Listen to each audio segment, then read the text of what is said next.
A questioner says, can we help a poor girl by giving interest or zakat money for her wedding expenses, knowing that they might use the money on haram things, hiring a band, or use it for the bride's makeup that would be revealed in front of non-mahrams, as the wedding would be a mixed gathering?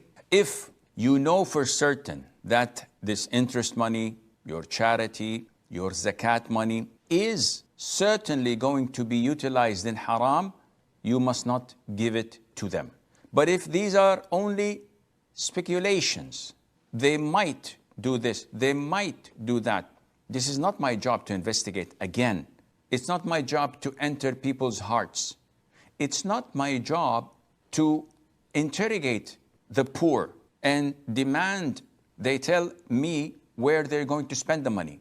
So I can't give them zakat money and say, okay, what are you going to do with it? Are you going to buy cigarettes? Do you watch Netflix? Do you have this? Do you have that?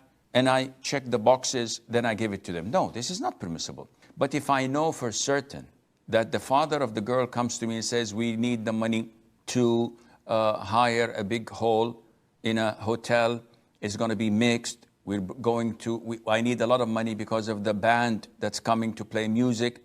Now, this is crystal clear, you cannot assist in that. But if he comes to you and say, I'm from the subcontinent and we have this habit or tradition where simi-men, not real men, simi-men take dowry from girls. And unfortunately, this is prevailing in the subcontinent. Men don't allow this, don't accept this. Simi-men would dictate, yes, he goes to the father of the bride and says, I need a Toyota Corolla, I need a flat, I need a golden wristwatch, I need. This is not a man, he's a wimp.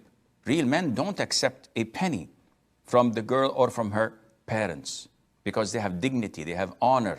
These are real men. But unfortunately, if she's not going to get married except to such wimps, in this case, it is permissible for you to assist them in paying such a dowry to ward the worst of the two evils, and Allah Azza wa Jal knows best.